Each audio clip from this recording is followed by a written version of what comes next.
Durante este mes hemos estado hablando acerca de 3 cualidades de Dios en las cuales necesitamos creer de manera muy, pero muy fuerte para podernos sostener, especialmente en los tiempos de adversidad y de dificultad. Quisiera pedirles que me ayuden a recordar cuáles son esas 3 cualidades que hemos mencionado acerca de Dios, en las cuales necesitamos creer muy fuerte. La soberanía de Dios es una de ellas, la sabiduría de Dios y el amor de Dios. Tres cosas acerca de Dios que necesitamos creer y entender un poco más para sostenernos, especialmente en medio de las dificultades de la vida. La soberanía de Dios, la sabiduría de Dios y el amor de Dios. Ya hemos visto acerca de la soberanía de Dios. Es esa virtud o es esa cualidad que nos ayuda a ver cómo Dios reina y gobierna por encima de todo, cómo Dios tiene control total y nada pasa, nada sucede sin que Él lo permita. Aún las cosas trágicas, dolorosas y difíciles de la vida están dentro del soberano control de Dios, ¿cierto?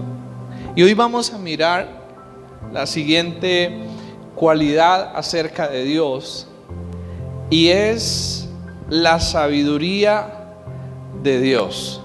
La sabiduría de Dios. En medio de dificultades, en medio de problemas, creo que todos hemos llegado a preguntarnos por qué. Sí, cuando nos ha pasado algo doloroso, algo difícil, creo que una reacción como inmediata siempre en nosotros es ¿por qué? ¿Por qué me pasó esto? ¿Por qué me sucedió esto? ¿Por qué pasa esto? ¿Cierto? Y eso nos lleva a algo más, y es entender que la sabiduría de Dios no solo se puede ver en lo que entendemos y en lo que está a nuestro alrededor. O sea, no solo vemos la sabiduría de Dios al crear todo, las montañas, la naturaleza, su perfección, su belleza. No solo podemos ver la sabiduría de Dios a través de eso, sino que la sabiduría de Dios se hace mucho más visible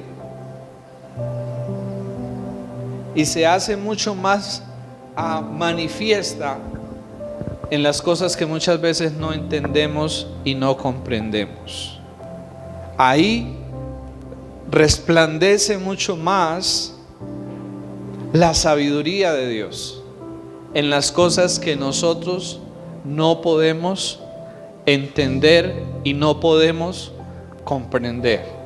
Como decía Juan Calvino, que aquellas cosas de Dios que nosotros no podemos entender o no podemos comprender no deben ser una razón para cuestionar a Dios, sino deben ser una razón para alabarlo por la grandeza de su sabiduría, que sobrepasa nuestra capacidad para poder entender y para poder comprender.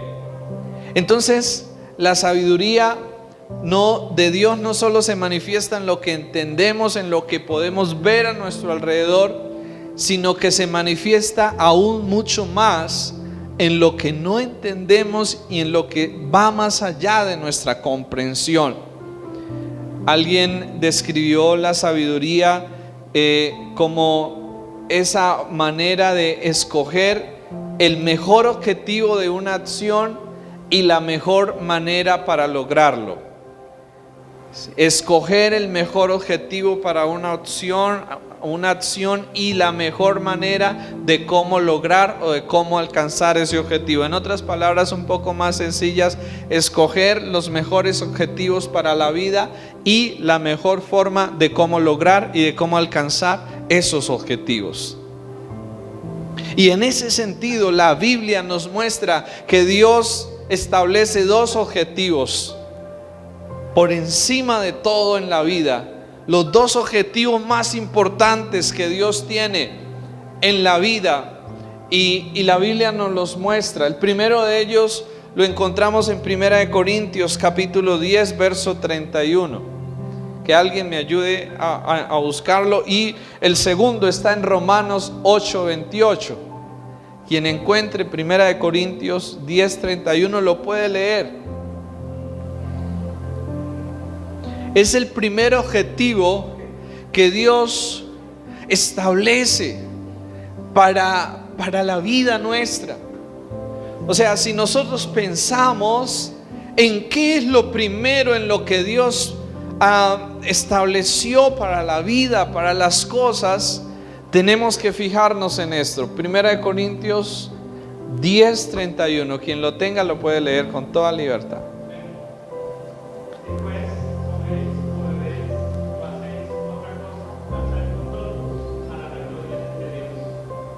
Entonces, ¿qué tal si lo volvemos a leer?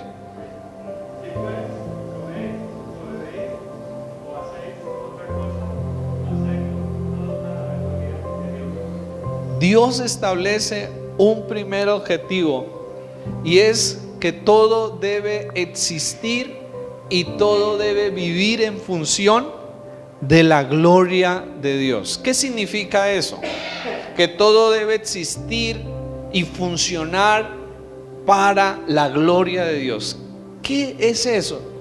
En otras palabras sencillas, Dios estableció que todo funcionara y existiera para darlo a conocer a Él, para dar a conocer sus virtudes, para dar a conocer sus atributos, para dar a conocer su gloria.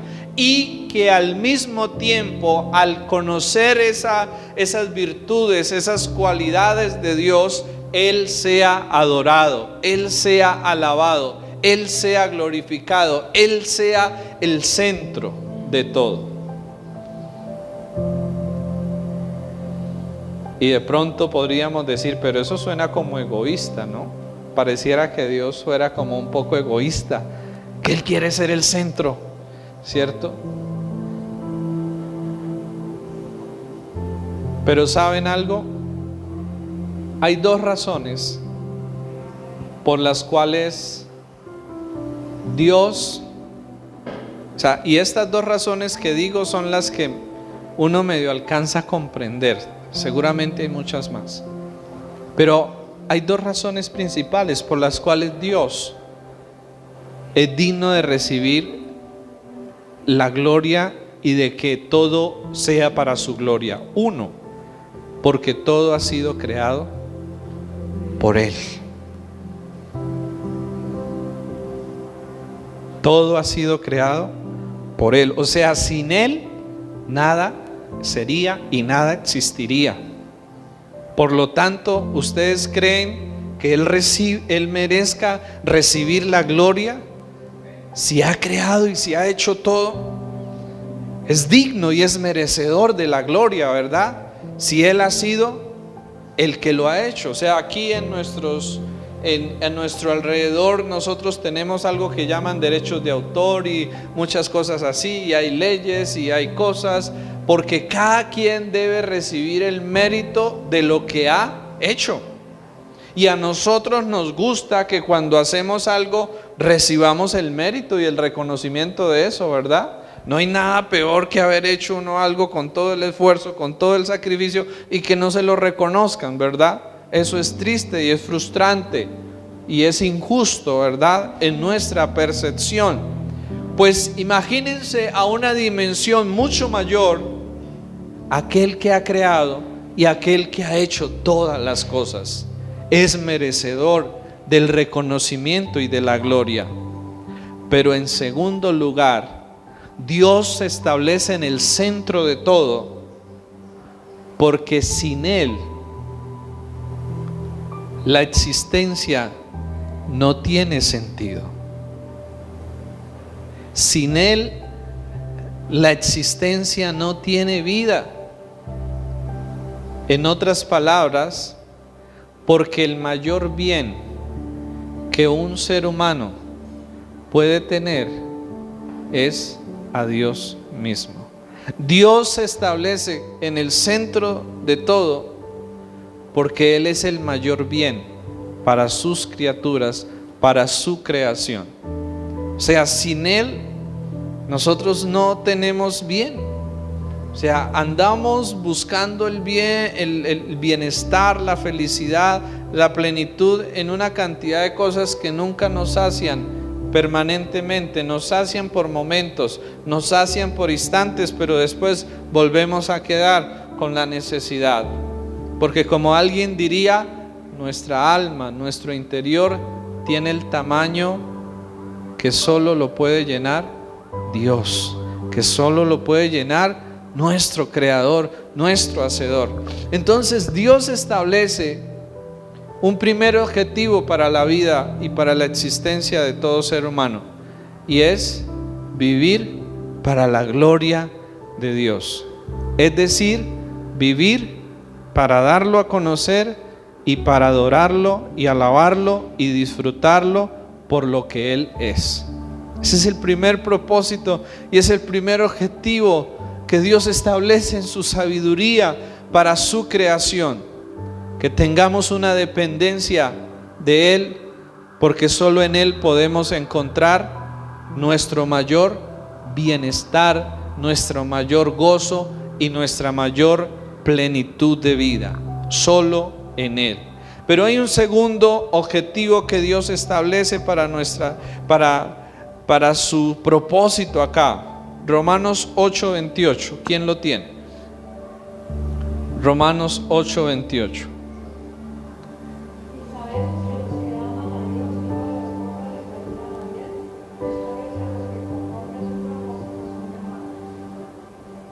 Y sabemos que a los que aman a Dios, todas las cosas les ayudan ¿para qué?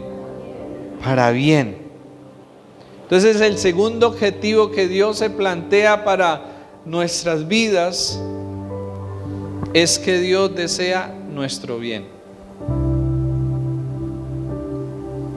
¿Ustedes pueden creer que Dios desea nuestro bien?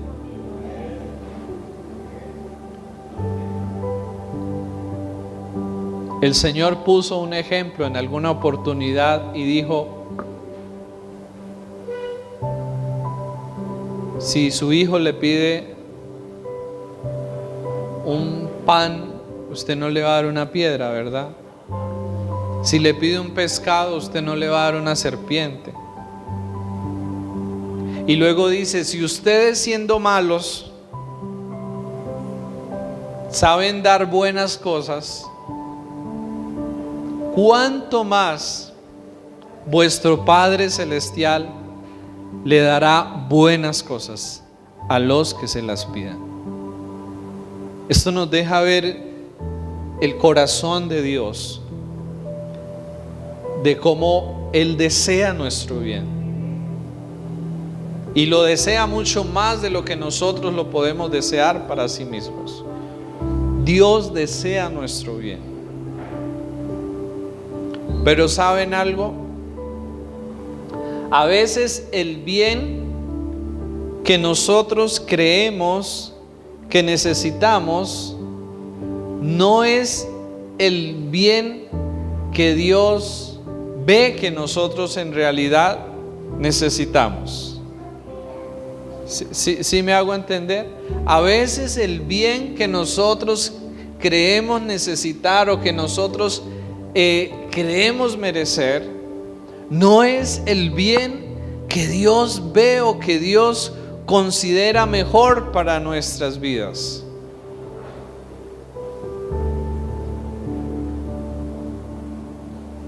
Imaginémonos que Dios nos concediera todo el bien que nosotros creemos que merecemos o que debemos tener en la vida.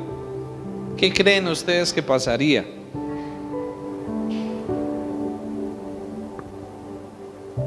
Pues que seguramente resultaríamos desenfrenados por nuestros deseos ambiciosos, egoístas, ¿cierto? Y quedaríamos atrapados en eso.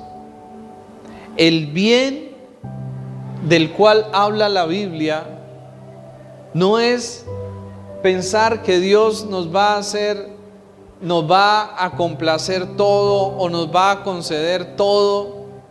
Ese bien no es precisamente eso que yo considero que es bueno. Es lo que Dios considera que es bueno. Y a veces lo que Dios considera que es bueno, para mí, es diferente a lo que yo considero que es bueno. Los que de pronto en su momento se llegaron a tener un novio, una novia, y uno creía que esa era el amor de su vida, y resulta que pasó el tiempo y las cosas no funcionaron y las cosas no se dieron, y entonces se llega a la conclusión de que eso que yo en los comienzos creía que era lo mejor, pues no lo era. Y Dios, en su gracia y en su misericordia, nos libra muchas veces de malas decisiones y de cosas que, aunque uno las ve como buenas inicialmente, después se pueden llegar a convertir en muy malas y muy dolorosas y catastróficas para nuestra vida. Así que Romanos 8:28 va acompañado de Romanos 8:29. ¿Qué tal si miramos Romanos 8:29? Porque Romanos 8:29 nos va a mostrar cuál es el bien del cual Dios está hablando en Romanos 8:28. ¿Cuál es ese bien que Dios tiene para nosotros? ¿Cuál es ese bien que Dios quiere para nuestras vidas? Miremos Romanos 8:29. Quien lo tenga ahí lo puede leer con voz fuerte. Dale, Camilo, si quieres.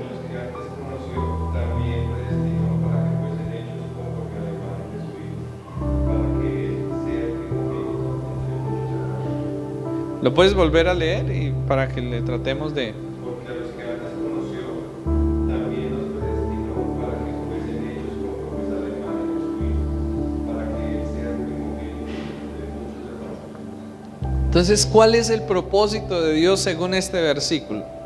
¿Cuál es el bien que Dios desea darnos según este versículo? Hacernos a la imagen de su Hijo Jesucristo, moldearnos y hacernos a la imagen de Él. Es decir, que el bien que Dios desea darnos y que Dios desea entregar a nuestra vida no son cosas. Tiene que ver más con nuestro carácter, con nuestro interior, con nuestra vida moldeada y transformada más y más a la imagen de Jesucristo. Es ser más como Cristo. No es tener, no es hacer, es ser más como Cristo Jesús. Y en ese sentido, Dios sabe qué cosas necesitamos tener y necesitamos experimentar, y por qué cosas necesitamos pasar en la vida para hacernos más como Jesús.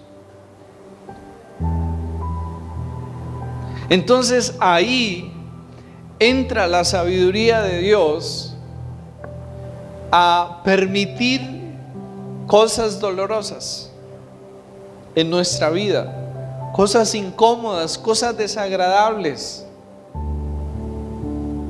Porque el propósito de Dios no es que vivamos contentos, dichosos o felices a toda hora. El propósito de Dios es moldearnos más y más a la imagen de su Hijo. Es transformarnos más y más en la semejanza de Cristo Jesús. Y para eso Él sabe cuál es el mejor medio, cuál es la mejor forma y cuál es la mejor manera para obtener ese resultado. ¿Sí me hago entender?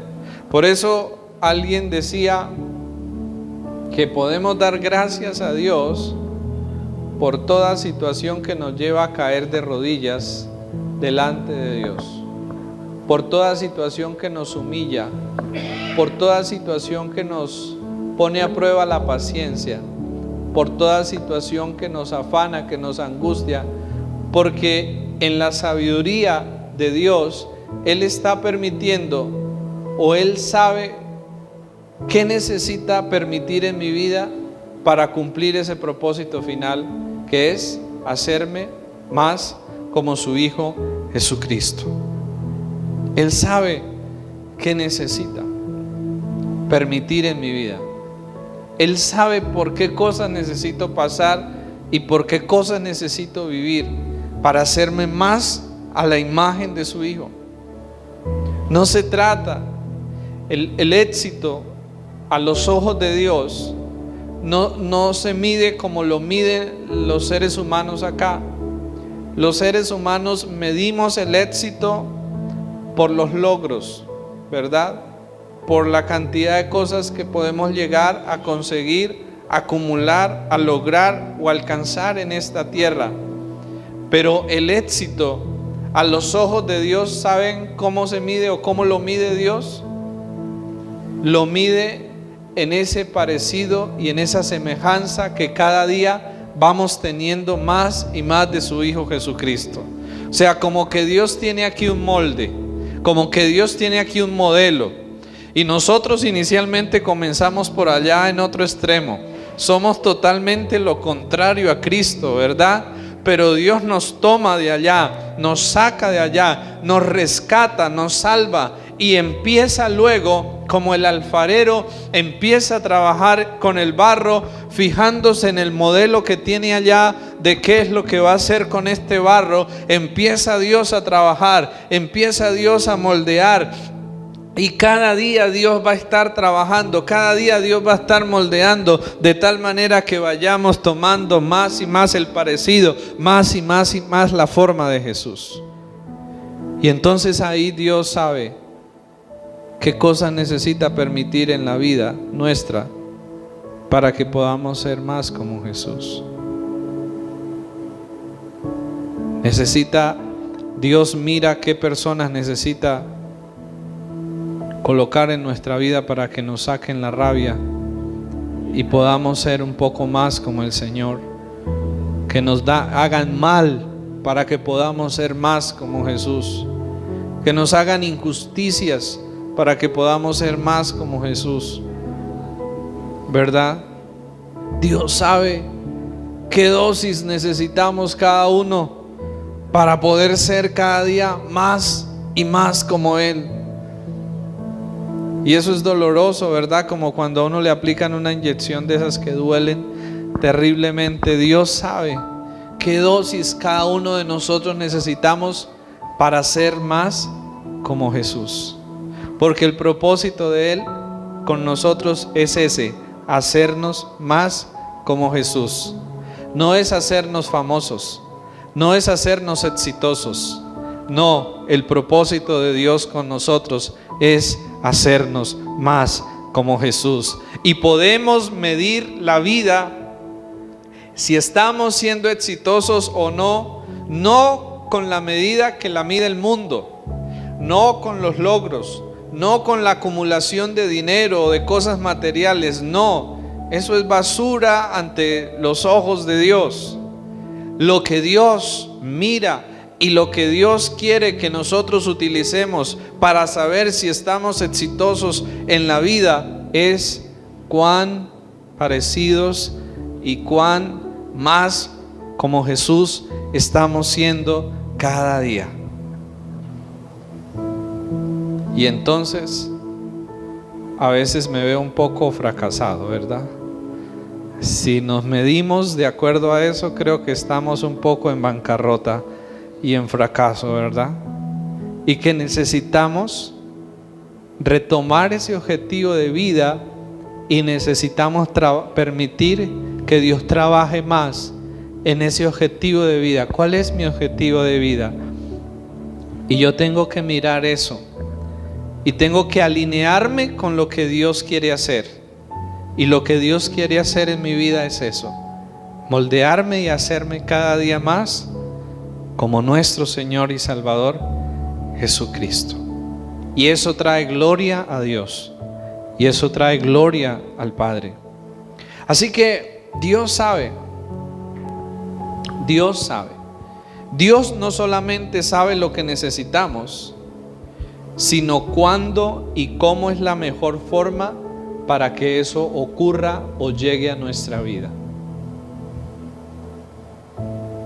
Y creo que una de las cosas que podemos luchar más en el caminar de la vida y en el caminar con Dios es que Dios muchas veces no da explicaciones. ¿Tienen ustedes preguntas de cosas que le han hecho a Dios y que nunca han recibido una explicación? ¿Sí? Cosas que quizás le hemos preguntado a Dios: Señor, ¿por qué esto? ¿Por qué aquello? Y nunca recibimos una explicación de Dios. ¿Sí tienen ustedes cosas así? Especialmente cosas dolorosas e injustas a nuestro modo de ver, de las cuales nunca recibimos una explicación. ¿Por qué crecí sin un padre? ¿Por qué fui abusado, abusada? ¿Por qué fui un hijo que no fue deseado y vino al mundo y tuvo que experimentar rechazo? Preguntas que duelen y de situaciones difíciles en nuestra vida que no encontramos explicaciones de parte de Dios. Y entonces ahí podemos muchas veces entrar en una crisis con Dios, en una crisis de fe. Y yo creo que si nosotros queremos mirar un poco mejor esto, tenemos que ir a la vida de Job. Porque si hay alguien que nos modela un poco acerca del sufrimiento, fue Job. ¿Y qué pasó en la historia de Job? ¿Qué sucedió? ¿Qué pasó con Job?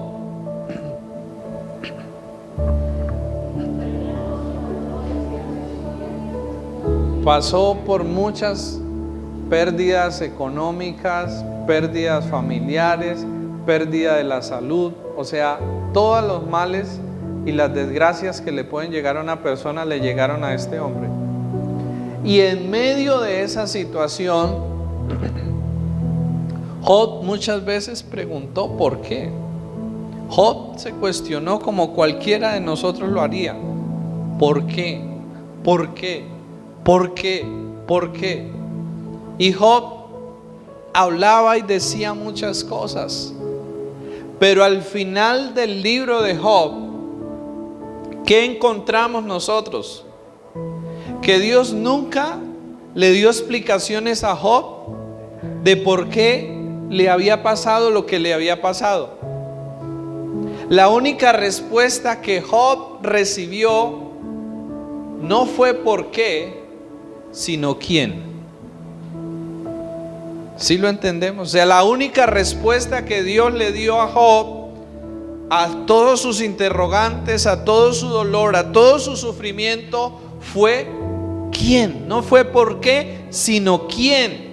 Y en Job capítulo 42 nosotros vemos lo siguiente. Job capítulo 42. Job dice lo siguiente. Al final de su historia, él concluye y dice esto. Job capítulo 42.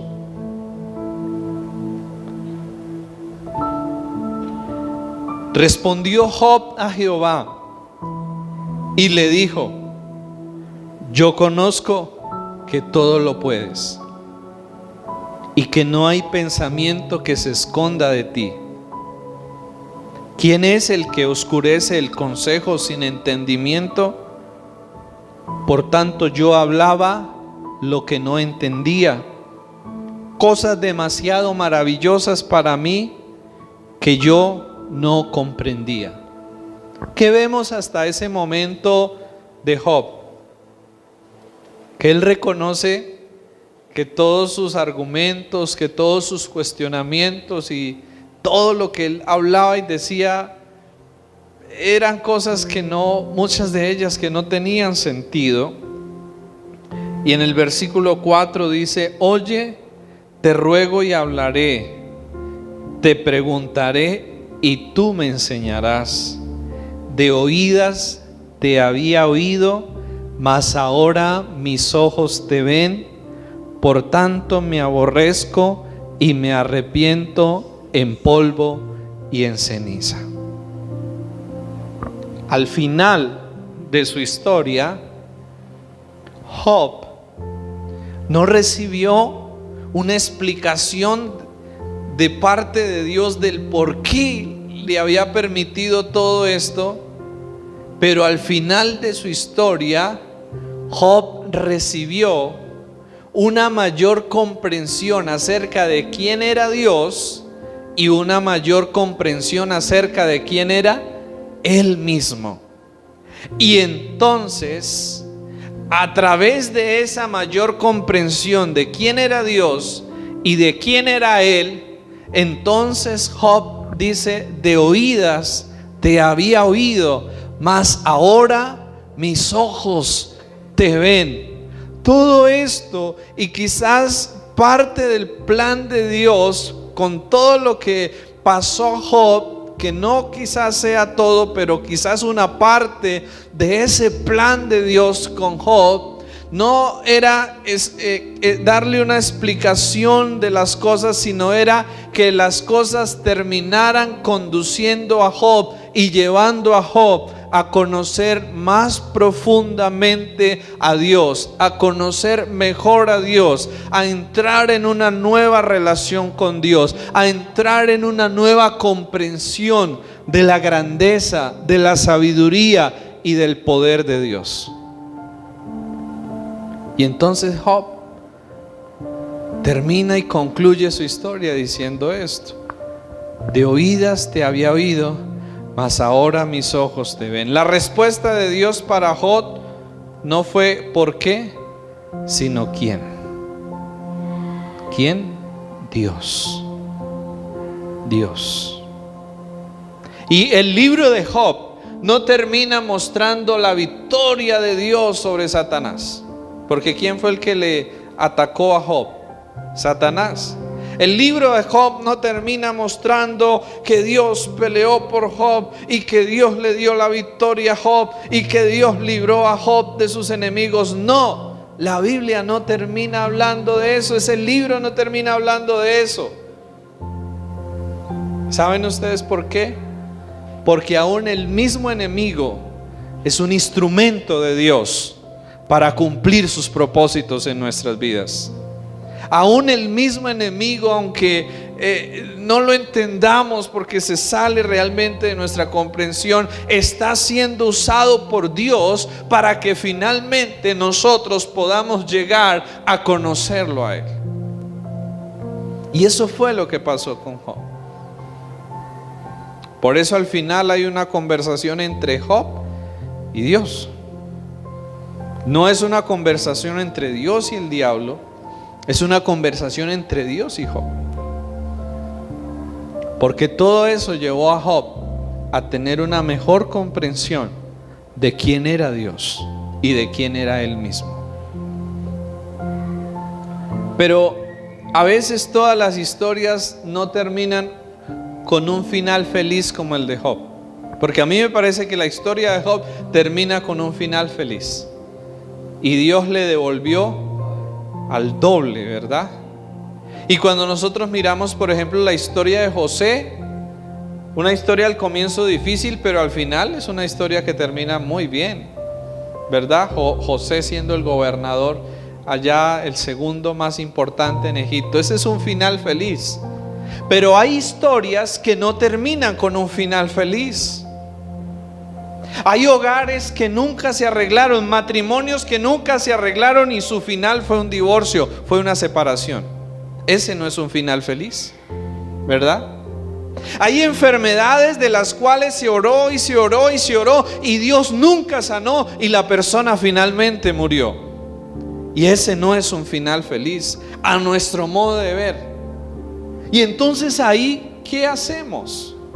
Entonces ahí, ¿qué pasa? Una mujer, la historia de una mujer que por más de 30 años sufrió crisis en su familia, crisis económica, muchas enfermedades, tuvo que lidiar y tuvo que padecer todas estas cosas. Le escribe una carta a su amigo y en esa carta esta mujer le dice a su amigo algo muy, pero muy conmovedor. Que escuchar esto de alguien que le esté yendo bien, pues uno diría, bueno. Pero escuchar esto de alguien que por más de 30 años ha vivido de prueba en prueba, de enfermedad en enfermedad, de crisis en crisis, de adversidad en adversidad, creo que tiene un peso mayor que escucharlo de alguien que todo esté bien. Y esta mujer al final de su vida, después de haber pasado por una vida difícil, dolorosa, de pruebas, de tragedias, de desgracias, dice en su carta: yo sé que Dios no comete errores. Yo sé que Dios no comete errores, porque en Él su camino es perfecto. Yo sé que Dios no comete errores, porque en Él su camino es perfecto.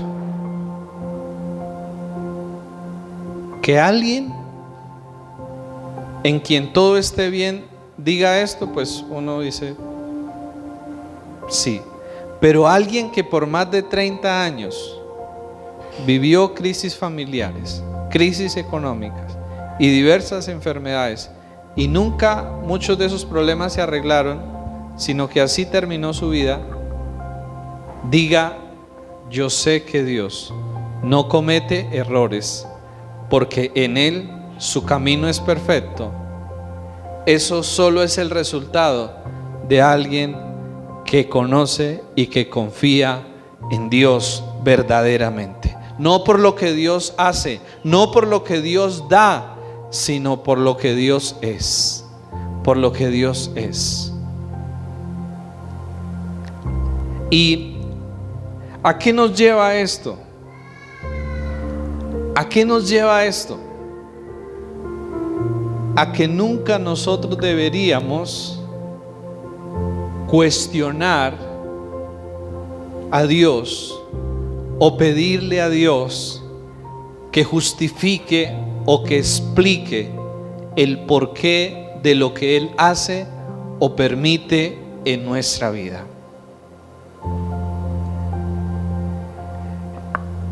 El libro de Isaías capítulo 45 versículo 9 nos dice así: ¿qué aflicción les espera a los que discuten con su Creador? ¿Acaso discute la olla de barro con su hacedor? ¿Reprocha el barro al que le da forma diciéndole: detente, lo estás haciendo mal? ¿Exclama la olla: qué torpe eres? ¿Será que el barro le dice eso al que está trabajando en él? ¿Lo estás haciendo mal? ¿O qué torpe eres? ¿Saben algo? Cuando nosotros cuestionamos a Dios, le estamos indirectamente diciendo a Dios: lo estás haciendo mal. Estamos afirmando o estamos queriendo decir que Dios está haciendo algo mal, ¿cierto? Que Dios está haciendo algo mal. Pero cuando hablo de no preguntar por qué, no me refiero entonces a que no podamos expresar el dolor, la rabia, la angustia, la impotencia cuando se nos presenta una dificultad. Porque, como decía al comienzo, la reacción natural de todos nosotros es ¿por qué? Y cuando hablo de que no debemos cuestionar a Dios o de que no debemos preguntar a Dios por qué, no me refiero a este por qué espontáneo, a ese por qué natural y normal que nos surge a todos en los momentos de dificultad. Me refiero a ese por qué continuo, constante y permanente. ¿Sí me hago entender? O sea, hay una diferencia entre que a mí me llegue una desgracia, a mí me suceda una situación y lleno de la rabia, lleno del dolor, lleno de la angustia, yo pregunte, pero ¿por qué está pasando esto? Eso es normal, es natural. Ese es un porqué que Dios nos da la libertad de decirlo, que Dios nos da la libertad de expresarlo. Pero ese porqué que es constante, que se queda, que permanece y que se convierte en algo que empezamos continuamente a usar para cuestionar a Dios, ese porqué ya no es sano. Muchos salmos comienzan con un porqué hacia Dios. Por ejemplo, miremos el Salmo 22.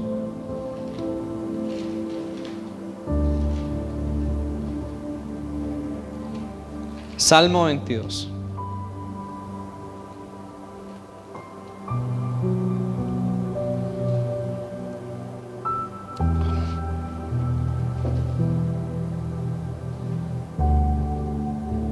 ¿Qué dice el Salmo 22:1? Dios mío, ¿por qué me has desamparado? ¿Por qué estás tan lejos de mi salvación y de las palabras de mi clamor? Dios mío, clamo de día y no me respondes, y de noche y no hay para mí reposo. Ese salmo comienza con un reclamo a Dios, ¿verdad? Con un por qué. Y yo creo que todos hemos tenido ese por qué, ¿verdad? Dios mío, ¿por qué me has abandonado? ¿Por qué clamo a ti y parece que no respondes? Todos hemos tenido ese por qué. Pero si nosotros empezamos a mirar el versículo 24, o sea, empezamos a mirar cómo termina el salmo. O sea, el salmo comienza con un por qué, pero luego en el versículo 24 en adelante empezamos a ver algo que cambia. ¿Y qué dice el verso 24? Porque no menospreció ni abominó la aflicción del afligido, ni de él escondió su rostro, sino que cuando clamó a él le oyó. De ti será mi alabanza en la congregación, mis votos pagaré delante de los que le temen. Comerán los humildes y serán saciados, alabarán a Jehová los que le buscan, vivirá vuestro corazón para siempre. Se acordarán y se volverán a Jehová todos los confines de la tierra, y todas las familias de las naciones adorarán delante de ti. Porque de Jehová es el reino y él regirá las naciones. Verso 29. Comerán y adorarán todos los poderosos de la tierra, se postrarán delante de él todos los que descienden al polvo, aun los que no pueden conservar la vida a su propia alma. La posteridad le servirá. Esto será contado de Jehová hasta la postrera generación. vendrán y anunciarán su justicia al pueblo no nacido aún, anunciarán que Él hizo esto. ¿Cómo termina el Salmo?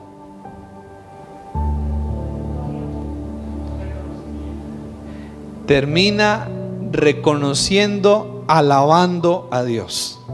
¿Cómo comienza? Con un porqué, cuestionando, ¿qué pasa, Dios? Pero ¿cómo termina?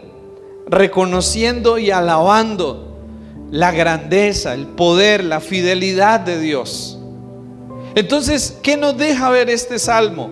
Que podemos expresarle nuestros sentimientos a Dios, de rabia, de enojo, de tristeza, de frustración, pero que no debemos permitir que esos pensamientos o que esos sentimientos se vuelvan parte de nuestra vida o se arraiguen en nuestra vida o se queden en nuestra vida, sino que debemos luego transformar y sacar eso de nuestra vida para convertirlo en alabanza, en adoración a Dios. Así que por eso Dios nos anima a que no lo cuestionemos, o sea, que no, y ese cuestionarlo es ese cuestionamiento constante, continuo, permanente, sino que como Job entendamos que lo que Dios hace está más allá de nuestra comprensión, pero que eso no es una razón para cuestionar a Dios, sino es una razón para ver la grandeza de su sabiduría y poderle buscar con nuestro corazón. Estas historias de la vida, estas historias de nuestro mundo dolorosas, a las que no le encontramos sentido, aunque no tengan sentido para nosotros, en la sabiduría de Dios tienen un propósito, tienen un sentido, tienen un fin. Y entonces, cuando no entendamos lo que Dios está haciendo, cuando no tenga sentido lo que Dios está haciendo o lo que Dios está permitiendo, confiemos en que Dios sabe lo que está haciendo y cómo lo está haciendo, porque Él es sabio, y aunque yo no lo entienda, yo puedo descansar en que Dios es soberano, tiene control, y en que Dios es sabio, sabe cómo y por qué está haciendo las cosas. Así no tenga yo la explicación, así no tenga yo el entendimiento, lo que sé es, y lo que necesito recordar en ese momento es: ¿quién es mi Dios? ¿Quién es el Dios de mi vida? ¿Quién es el Dios en el cual estoy depositando mi fe y colocando mi vida? ¿Quién es ese Dios? Es un Dios sabio, que sabe lo que hace, cómo lo hace y cuándo lo hace. Él sabe, y por lo tanto podemos confiar más en Él al conocer sobre eso. Y yo quisiera que hoy nosotros, para terminar, hiciéramos algo, y es soltar y renunciar a todo porqué que pueda haber en nuestro corazón, que pueda haber en nuestra vida, a todo cuestionamiento que podamos tener hacia Dios por situaciones dolorosas o difíciles que hayan pasado en nuestra vida o que puedan estar pasando hoy en nuestra vida. No permitamos que el cuestionamiento, que el buscar explicaciones de todo, nos lleve a endurecer el corazón hacia Dios, porque muchas personas se han alejado y se han apartado de Dios por eso, porque han querido encontrarle explicaciones a todo lo que pasa en su vida, y porque han permitido que el enemigo les lleve a cuestionar a Dios. y eso ha endurecido sus corazones, se han alejado de Dios, y otros tienen dificultades en su relación con Dios por eso, porque tienen un porqué en su corazón. Y creo que algo que Dios me enfatizaba mucho respecto a este tema es esta última parte. Muchos tienen cuestionamientos hacia Dios en su corazón. ¿Por qué es que no han soltado? ¿Por qué es que se han quedado en sus corazones? Que están en sus corazones y que les impiden relacionarse con Dios y les impiden disfrutar del amor, de la gracia y de la bondad de Dios en sus vidas. Así que yo quiero pedirles en esta mañana que nos coloquemos de pie y que usted piense qué porqués hay en su corazón que usted hoy necesita soltar y que usted hoy necesita dejar de tratar de buscarles una explicación y simplemente aceptar que por algo Dios permitió que eso pasara, que por algo Dios permitió que eso sucediera, que por algo Dios permitió que eso fuera de esa manera. Yo quisiera que ustedes hablen con Dios, cada uno de una manera muy personal, y no hagamos esto a las carreras, porque de verdad en mi corazón el Señor coloca que hay personas que están y han estado luchando mucho con esto, con porqués, porque no han encontrado explicaciones, y eso les ha llevado a cuestionar a Dios, a cuestionar la fe, a cuestionar la iglesia, a cuestionar cosas de la vida. Pero en esta mañana yo te animo para que tú hables con Dios.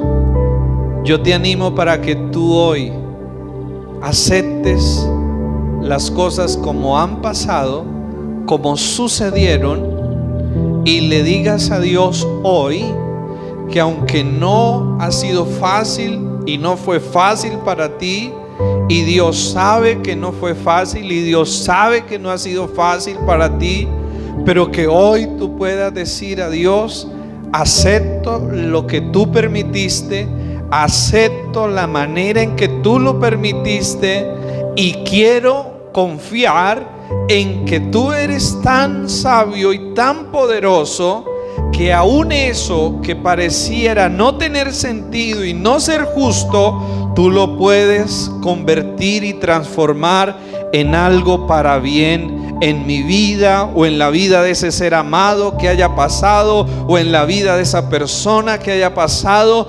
Yo hoy quiero no enfocarme en el pasado, no enfocarme en la circunstancia, no enfocarme en lo que pasó, sino enfocarme en el Dios de la vida, en el Dios de la esperanza, en el Dios de la salvación, en el Dios bueno que puede sacar lo mejor aún de lo peor que pueda pasar y que pueda suceder en nuestra vida. Yo le animo para que hable con el Señor en esta mañana. Abra su corazón y permita que el Espíritu Santo traiga libertad, traiga consuelo y traiga sobre su vida la revelación de Dios, como ese Dios sabio, como ese Dios que sabe lo que hace, cuándo hacerlo y cómo hacerlo. Señor, en esta mañana queremos pedirte que nos ayudes a sacar de nuestra vida todo porqué, todo cuestionamiento hacia ti, todo cuestionamiento hacia la fe, hacia la iglesia, Señor, y que nos ayudes hoy a poder sanar nuestra confianza en ti, Señor. Que nuestra confianza en ti se sane y que nuestra confianza en ti se renueve, Señor. Que nuestra relación contigo se renueve. Que nuestra relación contigo, Señor, se profundice, Dios. Y que podamos, Señor, experimentar lo que tú tienes para nosotros hoy. y los planes que tú tienes para nuestras vidas en el mañana, Señor. Oh, santo eres, Señor. Santo eres, Señor. Oh, santo eres, Señor. Santo, santo, santo eres, Señor.